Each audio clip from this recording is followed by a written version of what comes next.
is very difficult to explain. The sheer scale of the mountains and the type of terrain that's up there. Is it possible that you can run at 5 minutes a kilometre over this terrain?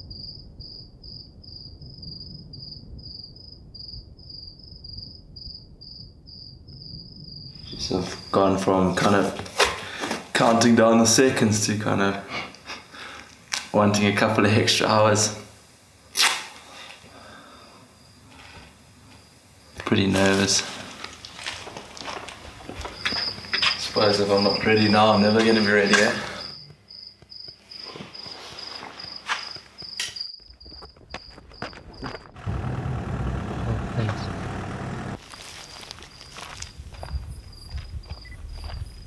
Yeah, it's like a weird feeling, like super chilled and like at peace with everything. Like it was like amped to go, but also like pretty nervous.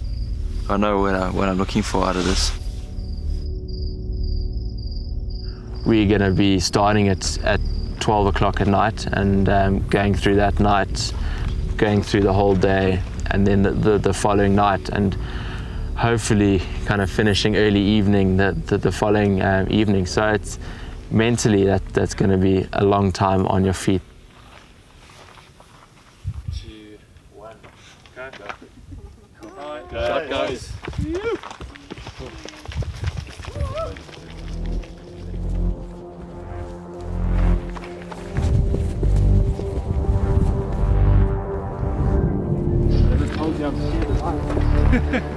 Once you're a couple of hours in, the kind of challenge sets in on you and you realise what you're in for.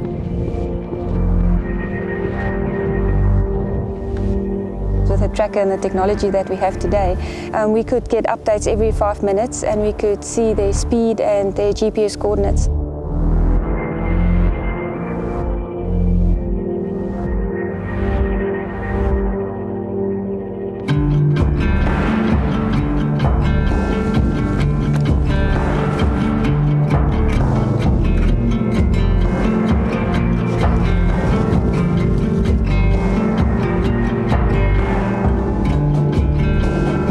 First hour I fell, cut my hand, like blood was pouring out. Then another hour later I tweaked my ankle, and then tweaked my ankle again like an hour after that. So like in the first 3 hours you suddenly, like mentally, I was pretty nervous. One mistake like that and you break an ankle, and that's definitely not what you want to be doing up in these mountains. Slow down with the beats in the night, it's cold out, I'm need a surprise, it's the ocean. You just realize how quickly things can go wrong and actually how vulnerable you are.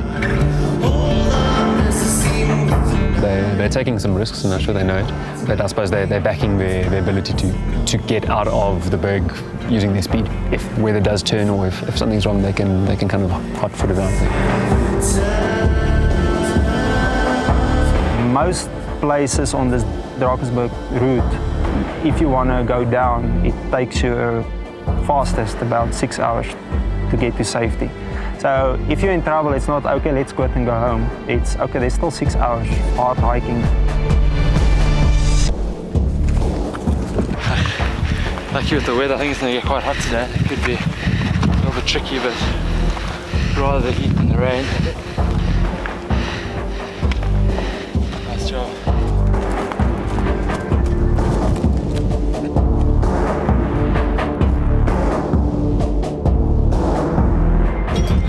Going and going and going, and I've been dreaming about a banana milkshake now already. Strawberry. You're so worried about rain and cold, and you don't expect to actually have that kind of super hot weather in the mountains. It was exceptionally hot up there, which then for me was quite a challenge. Because if you're dehydrated, you can't eat anymore, you just become nauseous.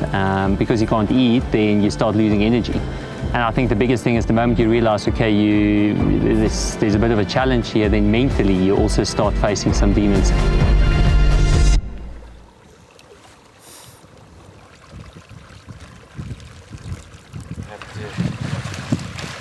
Force it down or whatever, like you can, stomach. Sorry, say again? Try to get like a whole bar down. You'll feel a lot better afterwards. Even if it takes 10 minutes. Why don't you put some rehydration?